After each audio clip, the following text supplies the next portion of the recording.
السلام علیکم ورحمۃ اللہ وبرکاتہ۔ وعلیکم السلام ورحمۃ اللہ وبرکاتہ۔ ایمان کس سے بنا؟ ایمان امن سے بنا ہے جو تصدیق، اطمینان، چین، قرار، اطاعت، بھروسہ اور اقرار کے لیے استعمال ہوتا ہے۔ ایمان کی تعریف کیجیے۔ دل سے اللہ کی تصدیق اور زبان سے اس کے اقرار کا نام ایمان ہے، جس میں عمل بھی داخل ہے۔ ایمان کی اصل جگہ کہاں ہے؟ ایمان کی اصل جگہ دل ہے۔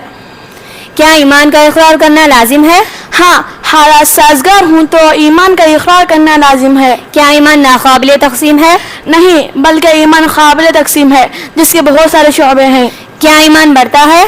ہاں، ایمان بڑھتا ہے، جیسا کہ قرآن نازل ہونے سے صحابہ اکرام کا ایمان بڑھ گیا۔ کیا ایمان گھٹتا ہے؟ ہاں، ایمان گھٹتا ہے، بلکہ اس قدر گھٹتا ہے کہ ذرہ برابر ہو جاتا ہے۔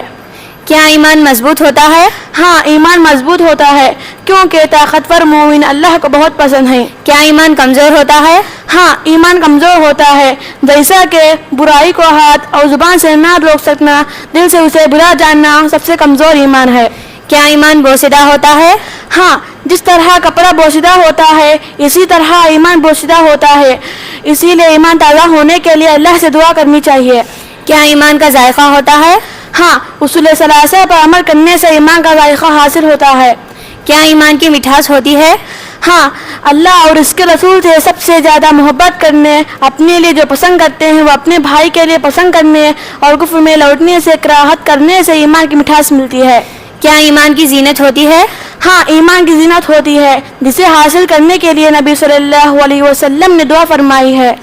ایمان کی زینت کسے کہتے ہیں؟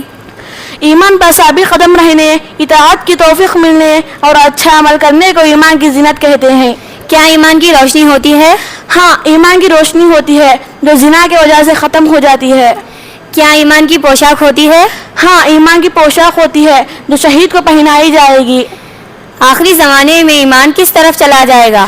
جس طرح سانپ اپنی بل کی طرف چلا جاتا ہے، اسی طرح آخری زمانے میں ایمان مدینے کی طرف چلا جائے گا۔ السلام علیکم ورحمۃ اللہ وبرکاتہ۔ وعلیکم السلام ورحمۃ اللہ وبرکاتہ۔